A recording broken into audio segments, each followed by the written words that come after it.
여러분 안녕하세요. 어느덧 올해가 한 달밖에 남지 않았네요. 이 나이가 되니 가는 세월이 참 야속하고 아쉽고 그렇습니다.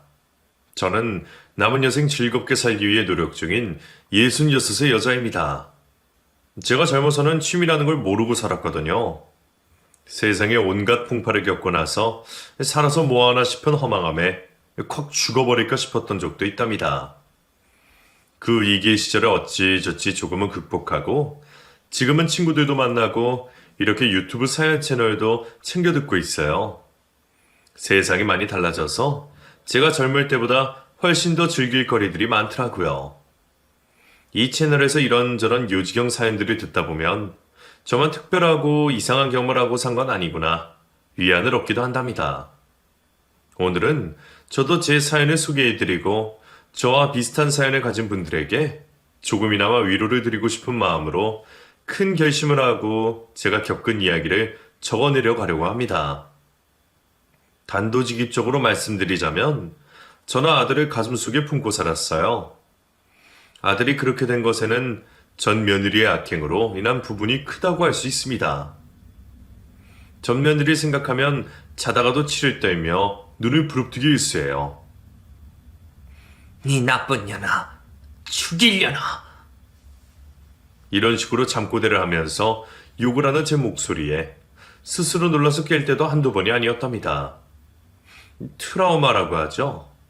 나름대로 극복했다고 생각했지만 저는 여전히 트라우마 속에 살고 있는 것 같습니다. 저와 저희 가족에게 큰 상처를 입힌 그 악마 같은 년에 관한 이야기를 지금부터 시작해 볼게요. 저는 제 또래 사람들이 보기에는 어느 정도 엘리트 코스를 밟은 사람이라고 할 수 있습니다. 그 시절에 여자로서 약대를 졸업하고 약사라는 사람이 그리 많지는 않았던 걸로 기억하거든요. 요즘이야 여자들이 더 잘 나가기도 하지만요.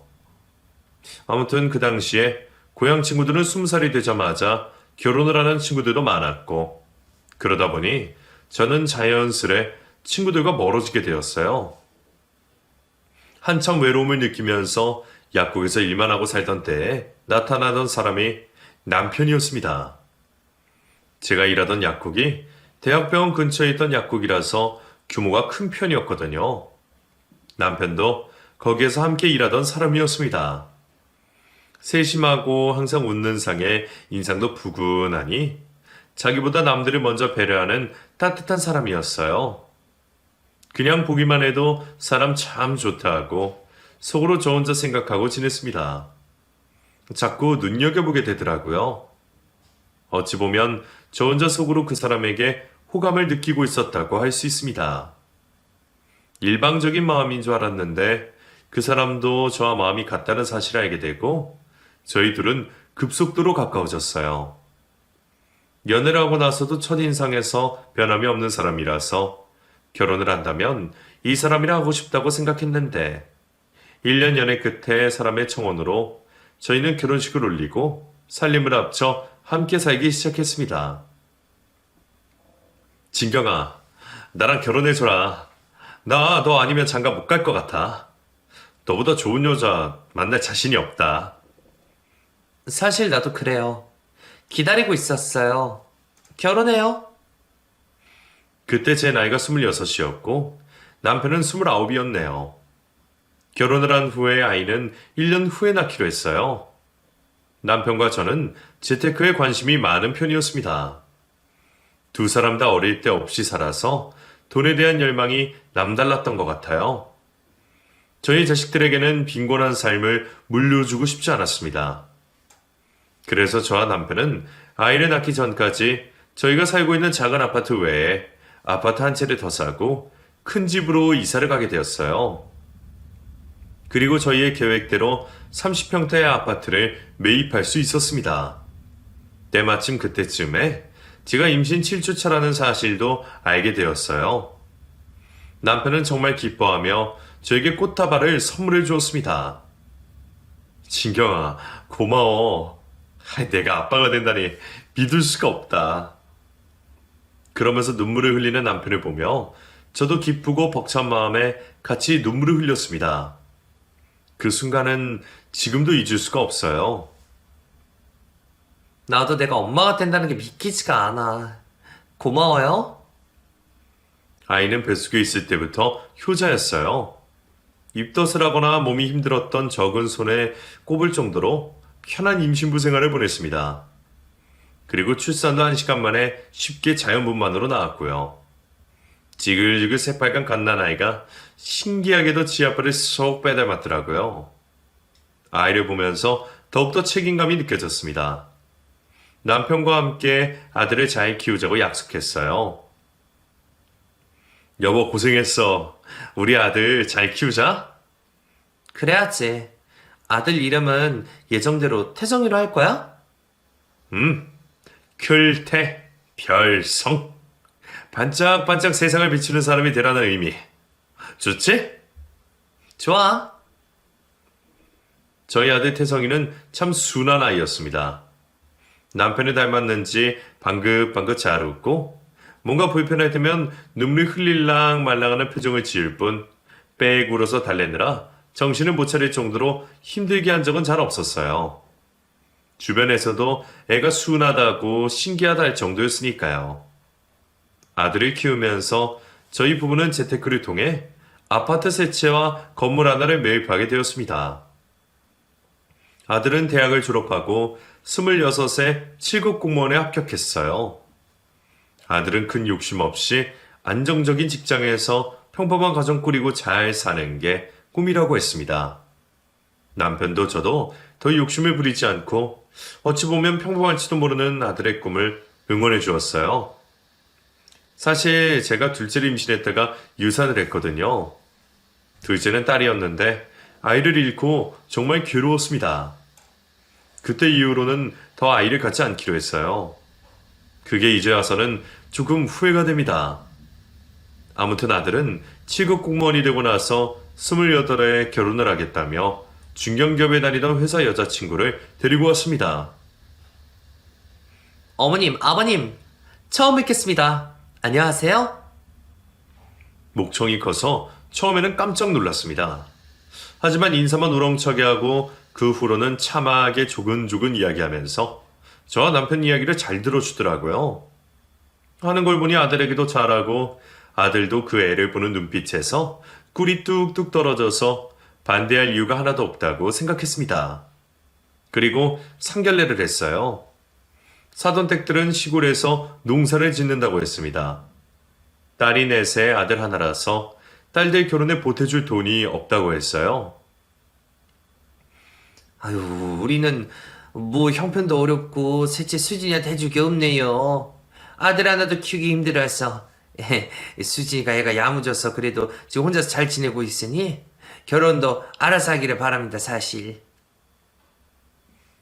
저는 고지식한 면이 있다고 생각했습니다. 바깥 사돈의 말에 며느리 표정이 침울해져서 어쩔 줄을 몰라 하더라고요. 그 모습을 보니 짠한 마음이 들었어요. 그래서 저희가 형편이되니 저희가 집이며 온수며 다 해주겠다고 하고 예물 예단은 생략하기로 했습니다. 상견례 자리를 파하고 아들과 며느리가 고맙다고 인사를 했습니다. 그런데 저희 부부는 그럴 거 없다고 했어요. 아휴, 우리 아들 주려고 나나 네 엄마가 지금까지 열심히 번 건데 며느리도 아들이랑 결혼하면 우리 가족인데 뭐 이렇게 고마워할 거 없어. 가진 거 썩혀서 뭐하냐? 자식 새끼 잘 두라고 돈 번 건데. 남편의 말에 며느리가 환하게 웃더라고요. 그 웃음 뒤에 감춰진 추악한 악마의 맨 얼굴을 당시에는 눈곱만큼도 눈치채지 못했습니다. 사람 하나 잘못 들여서 온 집안이 쑥대밭이 될 줄 누가 알았겠어요. 지금 다시 생각해도 명치가 꽉 막힌 듯 쑤시옵니다. 잠시 한숨 좀 돌리고 다시 시작할게요. 이럴 때는 심호흡을 한번 하는 게 도움이 되더라고요. 아무튼 아들이 결혼을 해서 남편과 저는 저희 둘이 가지고 있던 아파트 중에 가장 좋은 아파트를 아들 명의로 돌려주었답니다. 혼수도 최고급으로 해줬어요. 일이 엎질러진 후에 그러지 말았어야 했나 죄책감도 들고 후회도 됐지만 제 잘못이 아니었다고 생각하려 합니다. 아들은 결혼을 하고 3년 동안 아이를 갖지 못했어요. 그리고 결혼하고 애가 자기 성정에도 맞지 않는 사업을 하겠다며 투자를 하겠다고 며느리와 함께 저희 집에 왔습니다. 어머니, 아버지, 저희 무역업 해보려고요. 수진이가 루트를 잘한다고 하네요. 일단 기본 자금이 부족해서. 저는 아들의 말에 당황해서 물었습니다. 너 그럼 공무원은 그만두려는 거야? 네, 공무원 하면서 다른 일을 같이 할 수는 없으니까요. 그리고 며느리가 끼어들었습니다. 어머니, 걱정 마세요. 제가 정말 신중하게 태성 씨랑 상의하고 결정한 일이에요. 저희 둘 잘할 수 있어요. 남편이랑 저 둘이서 쥐꼬리만큼 받는 월급으로는 애도 못 낳아요. 저도 어머니 아버님처럼 자수성가하고 싶어요. 응원해 주실 거죠? 그럼 그래서 여지껏 애 낳을 생각 안 한 거였어? 그것 때문만은 아니지만 그 이유가 컸죠. 어머니도 손 좀 보고 싶으시잖아요. 저희가 사업 자금을 대주지 않으면 아이도 낳지 않겠다는 반협박이나 다름이 없었습니다. 저는 갑자기 사업을 하겠다는 것에 대해서 믿음이 가지 않아 망설였는데 남편은 바로 오케이를 외치더라고요. 그래, 좋다. 너희들이 아무렴 잘하겠지. 얼마 필요하냐? 일단 3억이면 시작할 수 있을 것 같아요. 저는 그런 남편의 허벅지를 꼬집었습니다. 제가 꽤 세게 몇 번이나 꼬집었는데도 남편은 비명도 지르지 않고 꾹 참고는 계속 돈을 해주겠다고 말했어요. 더는 참지 못하게 제가 말했습니다. 근데 태성아, 너 꿈이 공무원 하면서 아이 낳고 평범하게 사는 거였잖아. 왜 갑자기 사업이 하고 싶어졌어? 우리 아들 안전제일주의 아니었어? 저의 물음에 아들이 며느리 눈치를 잠깐 보더니 이내 대답했습니다. 저도 평범하게 사는 게 꿈인 줄 알았는데 수진이 만나서 달라졌어요. 아직 젊은데 포부를 크게 가시려고요. 큰 물에서 놀아야죠. 저도 자식 낳아서 풍족하게 키우고 싶기도 하고요. 아들의 대답에 남편도 저도 더 이상 캐묻거나 반대할 수가 없었습니다. 그리고 며느리가 원하는 금액대로 돈을 해줬어요. 동남아에서 과자를 수입해서 판매한다고 했습니다. 그 이후로 물품의 종목을 넓혀간다고 하더라고요. 어머님, 아버님, 태성 씨랑 저 정말 잘할 자신 있어요. 저 외국에 아는 사람도 많고 무역업 쪽에 평소부터 관심 많았으니까 믿어주세요. 며느리는 다부지게 그렇게 말했습니다. 솔직히 내심 걱정은 됐지만 계획이 다 있는 것 같아서 알아서 잘하겠거니 생각했습니다. 그리고 사업을 시작하고 초반에는 잘 된다고 하더라고요. 그러면서 저희 부부에게 고급 요리도 대접해주고 옷도 사주면서 안심을 시켰습니다. 그때는 아들도 표정이 환했어요. 이게 다 어머니 아버지 덕분이에요. 아들 말에 며느리가 뾰루툭한 표정을 지으며 투정을 부렸습니다. 태성 씨, 나는? 내 덕은 없어? 당연히 우리 야무진 수진이 덕에 내가 용기 냈지. 고마워. 둘의 다정한 모습에 흐뭇했습니다. 하지만 그때뿐이었어요. 점점 아들 내와 연락도 되지 않고 겨우 연락이 닿으면 바쁘다고 전화를 끊기 일쑤였어요. 엄마, 지금 정신없이 바빠서 제가 나중에 연락드릴게요. 그때부터 남편도 저도 아들 걱정이 조금씩 불안해지기 시작했습니다. 잘 된다던 사업이 아무래도 잘 안 되고 있는 것 같았거든요. 참다 못한 저희 부부는 애들에 관한 이야기를 나눴습니다. 여보, 요즘 태성이가 연락을 안 받네. 수지도 그렇고 걱정돼. 아무래도 무슨 일이 생긴 것 같은데 우리 걱정할까 봐 숨기고 있는 것 같기도 하고. 안 그래도 나도 그 생각하고 있었어. 내가 전화를 받아도 바쁘다고 금방 끊고 목소리도 안 좋고 대체 무슨 일인지 우리 한번 찾아가 볼까? 제 말에 남편이 대답했습니다. 아이, 부담스럽게 뭘. 기다려보자고. 그렇게 시간이 흘렀고 1년 만에 연락이 왔습니다. 그 사이에 아들 며느리의 부탁으로 몇 번이나 돈을 보내주었어요. 임신을 했다고 했거든요. 그때 오랜만에 아들과 며느리를 만났는데 아들의 몰골을 보고 저는 깜짝 놀랐습니다. 태성아, 너 어디 아프니? 얼굴이 왜 이렇게 안 됐어? 제 물음에 아들은 넋이 나간 표정을 짓고 있었고 며느리가 대답했습니다. 태성 씨가 요즘 자주 체해서 음식을 잘 못 먹어요. 제가 죽을 써주긴 하는데 그것도 다 못 먹더라고요. 아무래도 사업이 잘 안 되다 보니까. 사람이 건강이 우선이지. 사업 그거 뭐 안 되면 때려쳐라. 어머니, 아버님, 저 임신 3개월 차예요. 병원에 갈 돈이 없어서 그런데 돈 좀 주실 수 있어요? 뭐가 얼마나 망했으면 병원에 갈 돈조차 없다는 건지 저는 이해할 수가 없었습니다. 너희 사업이 쫄딱 망한 거니? 어떻게 병원에 갈 돈도 없어? 태성아, 말 좀 해봐. 그때까지 아무 말이 없던 아들이 다그쳤습니다. 그랬더니 말없이 눈물만 하염없이 흘리고 있더라고요. 아들의 그런 모습을 처음 봤습니다. 심각한 상황이라는 걸 직감했어요.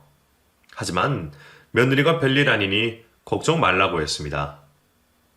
아니에요, 어머니. 저희 사업 엔간히 되고 있어요. 지금 당장 융통할 돈이 없어서 그렇지. 걱정 마세요. 태성 씨가 저 대신 입덧을 하나 봐요. 원래 남편이 대신 입덧을 하기도 한다잖아요? 제가 더 신경 쓸게요. 며느리의 말에 아들도 고개를 끄덕였습니다. 아무리 그렇다고는 해도 키 178에 75kg이던 아들이 한눈에 보기에도 거의 10kg 이상은 빠져서 얼굴도 까맣고 빼짝 마른 모습이 너무 신경 쓰이더라고요. 그래서 병원을 가보자고 해도 거부를 하고 겨우 영양제 등 약을 주었을 뿐이었습니다. 그때 그냥 끌고라도 병원에 가야 했었는데 그게 두고두고 후회가 돼요. 임신한 며느리는 전보다는 자주 연락을 해서 소식을 전해줬습니다. 아들은 잘 있다는 말도 했고요. 그리고 손주가 태어났어요. 손주를 보러 병원에 갔는데 아들은 전보다 더 여유가 있었습니다. 그 모습을 보고 손주 모고 너무 놀랐어요. 아니, 태성아. 너 도대체 무슨 일이야? 왜 이렇게 삐쩍 말랐어? 제가 말을 잇지 못하고 아들을 울고 있었어요. 아무래도 안 되겠다 싶었는지 남편이 아들을 데리고 나갔습니다. 저는 며느리가 혼자 있어서 며느리 곁을 지키고 있었어요. 간호사가 손주를 데려와서 봤는데 손주가 아무리 뜯어봐도 제 아들과는 닮은 구석이 없더라고요. 아직 갓난아이라서 그런가 싶었지만 저희 아들도 며느리도 쌍꺼풀이 없는데 아이는 진한 쌍꺼풀을 가지고 있어서 참 희한하다 생각했습니다. 그리고 아들과 나갔던 남편이 혼자서 돌아왔습니다. 저더러 다짜고짜 그냥 가자고 하더라고요. 가세. 수진이 고생했고 쉬어라. 갑자기 왜? 태성이는 어디 갔어? 대성이 지금 내가 병원에 데려다 주고 오는 길이야. 병원 갔다가 집에 온다고 했으니 기다려보자고. 며느리는 의아한 표정을 짓고 있었고 남편과 저는 집으로 가기 위해 차를 탔습니다. 운전하는 내내 남편은 한숨을 내쉬었어요. 아무래도 이상하다 싶어서 제가 물었습니다. 도대체 왜 그래? 태성이 어느 병원 간 거야? 많이 안 좋대? 에휴, 태성이 그럼 심각한 우울증이라고 하네. 말을 안 하려고 해서 내가 다그쳤더니 사업이 쫄딱 망했대. 당신이랑 내가 해준 집도 날리고 지금 빌라에서 지내고 있다는데 왜 말 안 했냐니까. 수진이 걔가 나중에 얘기하자고 했다더라고. 그리고 아니야. 아무튼 나 아는 정신과 의사를 상담해보라고 병원에 데려다 놓고 왔어. 기다리라니까 울면서 제발 가시라고 하더라. 그 자식 혼자 얼마나 마음고생을 한 건지. 항상 밝고 긍정적이었던 제 아들이 우울증에 걸려서 그렇게 여의고 말수도 줄어들었다는 사실에 너무 놀라고 걱정이 됐습니다. 아들에게 전화를 했는데 아무리 해도 받질 않았어요. 며느리에게 전화를 했더니 짜증을 내더라고요. 어머니, 저도 태성 씨랑 연락이 안 돼요. 아빠가 대체 어디 간 건지. 혼자서 힘들다고요. 그날 아들은 남편이 소개해준 정신과 의사와 상담도 하지 않고 그냥 갔다고 하더라고요. 사람이 촉이라는 게 있잖아요. 왠지 모르게 그날 심장이 뛰고 너무 불안했어요. 뜬 눈으로 밤을 지새웠습니다. 그리고 아침 7시가 되어서 아들 번호로 전화가 왔어요. 태성아, 어디니? 왜 전화를 안 받았어? 전화를 받자마자 그렇게 물었고 수화기 너머에서 낯선 사람의 목소리가 들렸어요. 혹시 전화 주인 어머니 되십니까? 네, 그런데요. 이분이 어제 야산에서 목을 메고 돌아가셨어요. 유서랑 이 번호가 남겨져 있어서 전화드렸습니다. 그 말을 듣고 저는 미쳤냐고 소리를 질렀습니다. 믿고 싶지도 않았고 믿을 수도 없었어요. 저는 길길이 날뛰며 말도 안 되는 소리 말라고 사기꾼이면 신고하겠다고 했고 그런 저를 대신해서 남편이 전화를 받았습니다. 그리고는 벌벌 떨리는 손으로 제 손을 붙잡고 같이 병원에 가보자고 했어요. 가면서도 저는 제 아들이 하루아침에 자살했다는 말을 믿을 수가 없어서 눈물도 나오지 않았습니다. 하지만 병원에 도착해서 시체 안치실에 싸늘하게 식어서 누워있는 아들을 직접 눈으로 보고 나서야 모두 사실이라는 걸 깨닫고 그 자리에서 기절을 했어요. 태성아, 태성아, 네가 왜? 아들이 남긴 유서에는 엄마 아빠 죄송해요. 제가 너무 어리석었습니다. 못난 아들 먼저 갈게요. 죄송하고 또 죄송합니다. 이렇게만 적혀 있었어요. 그동안 혼자서 얼마나 앓고 있었으면 그런 극단적인 선택을 했는지 전혀 예측을 할 수조차 없었습니다. 경찰 조사도 했는데 그간 무역업을 하면서 빚을 져서 빚을 갚느라 고군분투하느라 자살을 한 걸로 결론이 났어요. 타살 혐의가 전혀 없다고 했습니다. 아들 장례식을 치르는데 저는 아들을 이렇게 벼랑 끝으로 몰고 간 게 제 탓만 같아서 하염없이 눈물을 흘렸어요. 저희 부부가 충분히 도와줄 수 있었는데 왜 그런 선택까지 한 것인지 남편도 저도 죄책감에 시달렸습니다. 마법을 부릴 수 있다면 아들이 죽기 전으로 돌아가고 싶다는 망상까지 했어요. 남편도 저도 장례식에서 넋이 나간 채로 누가 툭 건드리면 아무 말도 못하고 눈물만 쏟아냈어요. 그런데 며느리는 자기 남편 장례식인데 올 생각을 하지 않았습니다. 아이 낳고 힘들다는 핑계를 대면서요. 아무리 그래도 남편이 하루아침에 비명 행사를 했는데 어떻게 장례식장에 올 생각을 하지 않는지 전혀 이해가 가지 않았습니다. 아들 장례식을 다 치를 때까지 오지 않더니 손주를 보고 싶어서 연락을 했는데 지방으로 이사를 갔다는 말만 했어요. 어머니, 저도 힘들어요. 저 애 데리고 제주도로 이사 왔어요. 마음 정리되면 애 데리고 인사하러 갈게요. 근데 아시다시피 제가 너무 힘들어서 그런데 5천만 원만 빌려주실 수 있을까요? 그 말을 듣고 저는 남편에게 며느리가 그랬다고 전했습니다. 그런데 남편이 벼락같이 화를 내더라고요. 며느리 말이면 다 된다고 했던 사람이 완전히 달라진 모습이었습니다. 안 돼. 걔를 뭘 믿고 돈을 줘? 절대 주지 마. 못돼 처먹은 것 용서 못해. 저는 남편이 왜 그렇게까지 화를 내는지 알 수 없었어요. 그래서 이유를 물었더니 얼버무리기만 하고 대답을 하지 않더라고요. 그리고 아들이 가고 나서 반년 만에 남편도 바짝바짝 마르고 낯빛도 좋지 않아서 병원에 검사를 하러 갔다가 취정한 말기라는 진단을 받았습니다. 나쁜 일은 연쇄적으로 일어난다고 하더니 저희 가족에게 이런 불행이 닥칠 줄 누가 알았겠어요.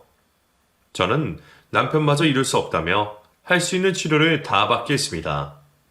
수술도 여러 번 하고 항암 치료를 받았지만 호전될 기미가 보이지 않았어요. 의사는 1년이 남았다고 했지만 남편은 3년을 버텨주었습니다. 그 기간 동안 남편과 저는 공기 좋은 곳으로 여행도 가고 기적이 일어날 거라고 믿고 있었어요. 하지만 기적은 일어나지 않았습니다. 남편은 아들 죽고 3년 반 만에 아들을 따라가 버렸어요. 태성이 엄마, 나까지 가서 미안해. 내가 변호사한테 유언장 남겨놨어. 나중에 수진이 걔 만나면 그때 열어봐. 그리고 당신 탓 아니니까. 당신은 건강하게 잘 지내다가 와. 미안해. 그게 남편의 마지막 말이었습니다. 저는 남편마저 떠나보내고 반 미친 사람처럼 지냈어요. 아들과 남편을 나란히 수목원에 모시고 나서 남편이 했던 말은 잊고 이런 불행이 닥친 건 다 제 잘못이라는 죄책감에 저도 따라 죽고 싶은 마음뿐이었어요. 그렇게 죽을 방법을 찾으며 식음을 전폐하고 지냈는데 죽고 나서 단 한 번도 꿈에 나오지 않아서 야속했던 아들이 꿈에 보였어요. 그리고 저더러 살라고 하더라고요. 아버지 말 듣고 제발 살아달라고 억울한 자기 한 풀어달라고 그렇게 말했습니다. 너무 생생해서 태성아 소리 지르며 눈을 떴는데 꿈이었어요. 저는 아들 결혼 전에 찍었던 세 식구 가족 사진을 끌어안고 한참을 울었습니다. 그리고 살아야겠다고 마음먹었어요. 아들이 말한 한을 풀어주기 위해서 나는 살아야겠다 결심하고 힘을 내기 위해서 약국을 차렸습니다. 약국에서 일을 하면서 대체 아들이 무슨 한을 가지고 있는 건지 남편이 남긴 유언장에는 뭐가 쓰여 있는 건지 궁금해지기 시작했어요. 지시애비 장례식에 잠깐 얼굴만 비추고 손주는 보여주지 않았던 며느리가 남편 죽고 저에게 연락을 했습니다. 어머니, 저 성현이 키우느라 힘들어요. 우리 성현이도 아버님 유산 받을 자격이 있는 거 아시죠? 유산 보내주세요. 아니면 저 소송이라도 걸 거니까요. 아들 죽고 장례식에 오지도 않고 그간 저에게 손주도 한번 보여주지 않은 전 며느리가 그렇게 말하는데 너무 괘씸해서 제가 소리를 질렀습니다. 네가 인간이냐? 네가 사람이야? 태성이 아들 이름이 성현이냐? 성현이란 건 난 지금 알았다. 얼굴도 한번 안 보여주더니 유산이 뭐 어쩌고 어째? 그래 해라. 소송을 하든가 말든가. 저는 일부러 그렇게 고함을 질렀는데 며느리는 오히려 차분하게 반응하더라고요. 어머니, 손주 보고 싶으세요? 진작 말씀하시지. 아, 그러고 보니 다음 주면 아버님 기일이죠. 제사 지내러 갈게요. 그때 성현이도 보여드릴게요. 그럼 어머니 그때 봬요. 그 말만 하고 전화를 끊더라고요. 어이가 없었지만 손주를 볼 생각에 속도 없이 들떴습니다. 그런데 가만 생각해보니 남편이 며느리를 만나면 본인이 쓴 유언장을 받아서 보라는 말이 떠올랐어요. 그래서 저는 당장 남편이 말한 변호사를 만나러 갔습니다. 변호사도 저를 보고 놀라더라고요. 1년 만에 오셨네요. 사장님이 언제든 오면 주라고 하셨어. 기다리고 있었어요. 이렇게 오래 걸릴 줄 몰랐습니다. 그러게요. 저도 며느리 만나기 이렇게 어려울 줄 미처 몰랐네요. 변호사는 머뭇대더니 남편의 유언장을 내밀었어요. 그리고 충격을 받을지도 모르니 그 자리에서 확인해 보시라고 하더라고요. 충격을 받아요? 왜요? 그게 아무튼 보시면 압니다. 그리고 저는 두툼한 서류 봉투를 열어봤습니다. 안에 무슨 친자검사 확인서 같은 게 들어있었어요. 며느리가 낳은 아이와 저희 죽은 아들이 친자관계의 확률이 거의 없다는 검사 결과지였습니다. 그걸 보고 저는 너무 당황스러웠어요. 이게 뭐예요? 돌아가신 사장님이 아드님 돌아가시고 나서 손주분 친자검사를 하셨더라고요. 그런데 결과가 그렇게 나온 겁니다. 사모님 전 며느리가 아드님도 속이고 외도를 했던 증거들도 다 밝혀내셨고요.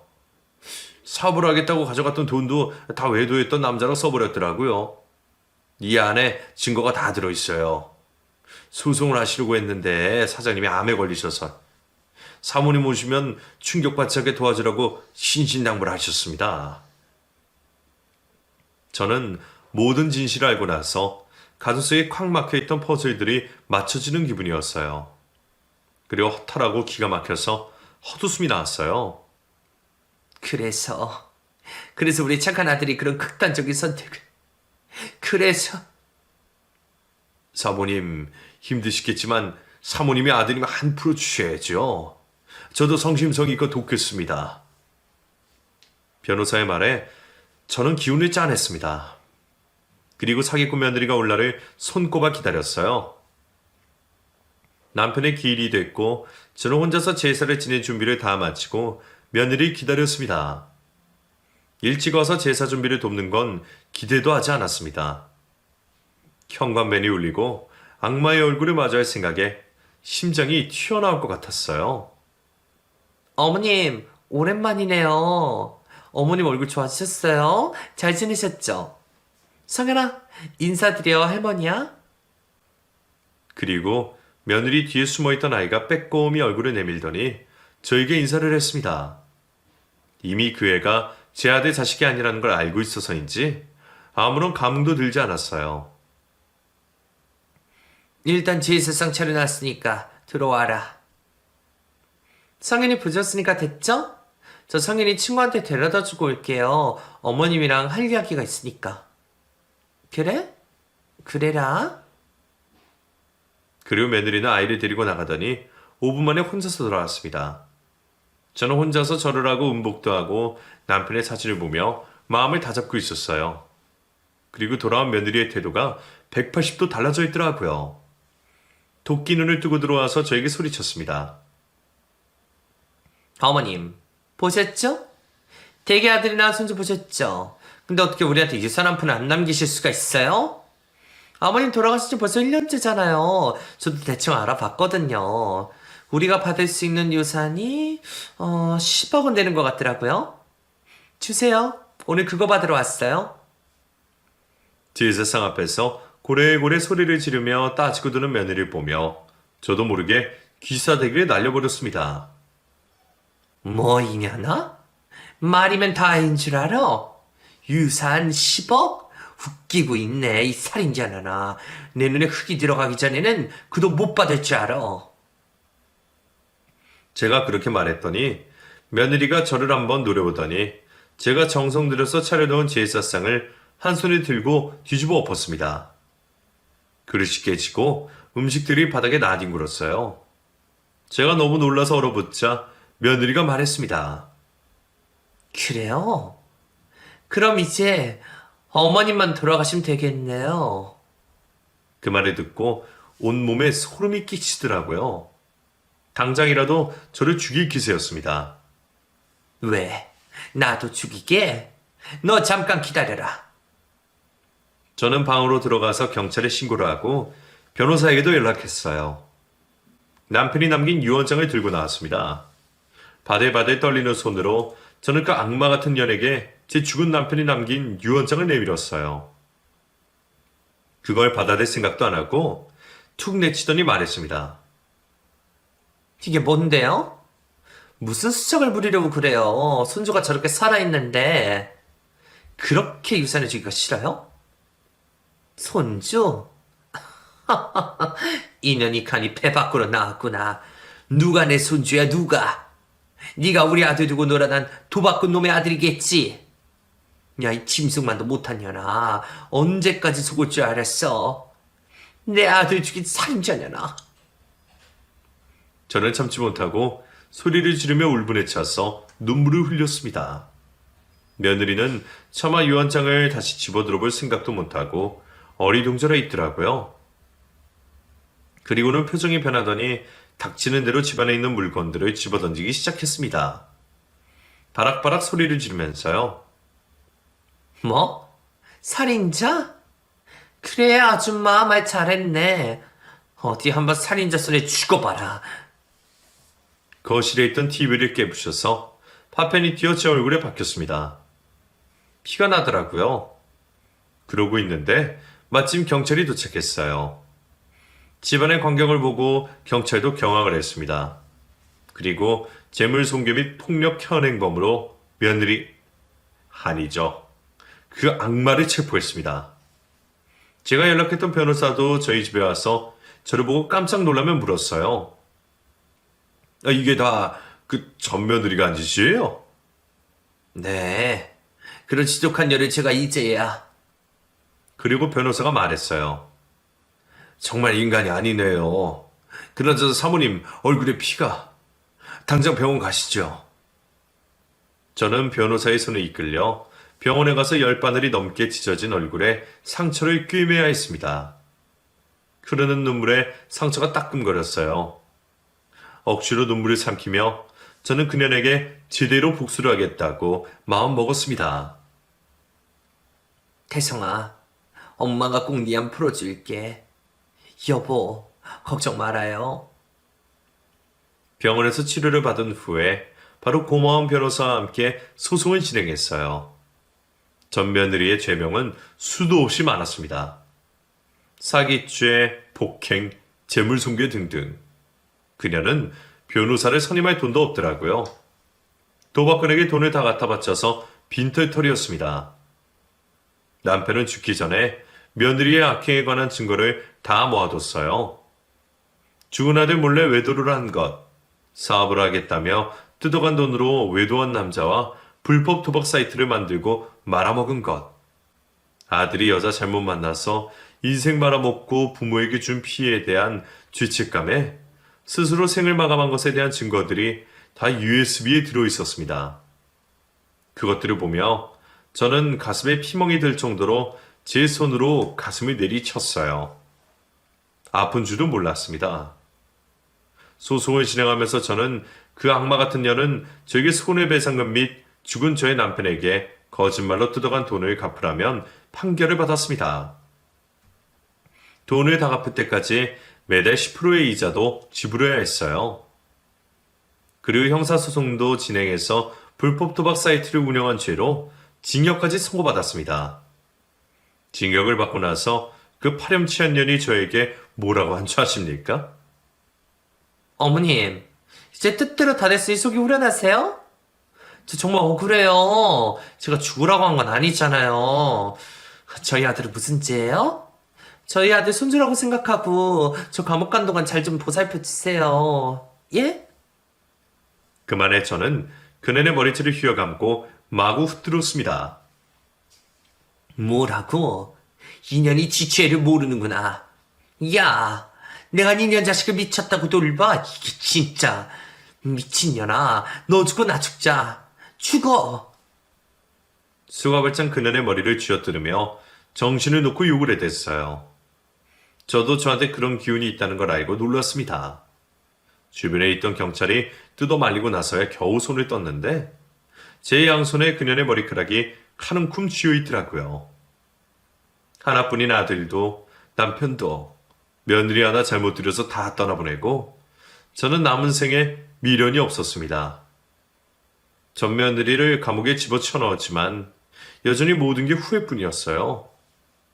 조금만 빨리 알았더라면 아들도 남편도 제 곁에 살아있었을 텐데 하는 생각에 가슴이 턱턱 막히고 그냥 곧 죽을 사람처럼 괴로웠습니다. 너무 고통스러워서 머리가 깨질 듯이 아팠어요. 하지만 저까지 따라서 죽으면 먼저 간 아들과 남편이 저를 원망할 것 같더라고요. 저는 먼저 간 자식과 남편 목까지 열심히 살자 다짐하고 병원에 갔습니다. 그런데 뇌종양 1기라는 진화를 받았어요. 뇌에 종양이 생겼네요. 아직 크기가 크진 않아서 수술만 잘 되면 완치 가능성이 높습니다. 의사의 말에 저는 아무 생각이 들지 않았어요. 한꺼번에 많은 스트레스를 받아서 저도 암에 걸린 겁니다. 차라리 잘 됐다 싶더라고요. 이렇게 나도 따라가야지. 그랬습니다. 하지만 연락이 끊겼던 지인과 친구들이 제 소식을 듣고 한달음에 달려와서 제 옆을 지켜주었습니다. 수키야, 너까지 가면 어떡하니? 수술하면 낫는다니까 치료받자. 나도 남편 앞세워 보내서 네 마음 잘 알아. 고등학교 친구가 위로해주는 말을 듣고 저는 오랜만에 목 놓아 울었습니다. 그리고 수술을 받았어요. 야속하게도 수술이 깔끔하게 잘 되어서 저는 1년에 한 번씩 추적 검사만 받으면 된다고 했습니다. 치료를 받고 병원에 입원한 동안 가만히 생각해 봤더니 저는 제가 정말 좋아하는 게 뭔지 모르고 살았더라고요. 이왕 이렇게 연장된 세 명이니 좋아하는 일을 찾아서 즐기면서 살다가 가자는 마음이 생겼습니다. 그래서 퇴원을 하고 나서는 친구들과도 자주 만나고 노래 교실도 다니고 그림도 배웠어요. 그림에 집중하다 보면 잡생각도 있게 되고 완성된 그림을 보면 성취감도 생겨서 좋았습니다. 어머님, 그림에 소질이 있으세요. 이렇게 금방 느는 분은 처음 뵀어요. 어머님 감각이 특출나시네요. 선생님, 칭찬이 과하시네요. 고마워요. 저는 그냥 재밌어서 열심히 할 뿐인데요, 뭐. 아니에요. 저도 진심이에요. 나중에 전시하셔도 되겠어요. 정말 대단하세요. 그림 선생의 말에 그냥 멋쩍게 웃었는데 정말로 얼마 전에는 그리움이라는 주제로 그림 전시도 했어요. 죽은 남편과 아들 초상화도 그리고 두 사람과 관련된 추억거리들을 수치화로 그렸습니다. 전시를 본 사람 중에는 그림을 사겠다는 사람도 있었어요. 하지만 그걸 돈 받고 팔 수가 없더라고요. 죄송하지만 이건 판매용이 아닙니다. 저한테 따로 의뢰해 주시면 그림 그려드릴게요. 그렇게 말하고 의뢰를 할 거라고는 생각 못 했는데 정말로 의뢰를 해서 그림을 그려주고 돈도 벌었습니다. 저는 번 돈을 보육원 시설에 기부했어요. 지금 재산을 조금씩 처분하면서 사회에 환원하고 있습니다. 저 혼자 살 돈만 있으면 충분하니까요. 이렇게 잘 살다가 눈을 감으면 저에게 남은 재산을 모두 어려운 이웃에게 기부하고 싶다고 유언장도 쓰고 공중도 받아놓은 상태예요. 정말 끔찍한 일들을 겪고 나서 죽고 싶은 적도 있지만 죽은 남편과 아들의 한을 풀어주고 저에게 남은 여생을 잘 보내다가 가고 싶을 뿐입니다. 감옥에 갔던 전 며느리는 얼마 후에 출소를 해요. 그년이 불법적으로 뜯어간 돈과 피해 보상금을 전 끝까지 받아낼 겁니다. 제가 죽기 전까지는 그년이 발 뻗고 편히 자는 모습을 볼 수가 없네요. 여러분에게 이렇게 저의 사연을 털어놓고 나니 복잡한 감정이 드네요. 부디 여러분 곁에는 좋은 사람들이 함께하기를 바랍니다. 그리고 그 사람들과 행복한 나날들 보내셨으면 좋겠어요. 저도 남은 여생 후회 없이 살다가 가겠습니다. 아들과 남편 보러 가는 게 미안하고 죄책감이 들어서 한동안 못 갔는데 이제는 꽃 사서 가봐야겠네요. 두 사람에게 하고 싶은 말 좀 남겨도 될까요? 여보, 태성아, 두 사람 벌써 잘 지내고 있어? 나중에나마 폭삭 늙어서 만나겠네. 그래도 잊지 말고 기다려줘. 두 사람 만나는 날까지 씩씩하게 살다 가겠습니다. 여러분, 한많은 할미 사연 들어주셔서 정말 고마워요.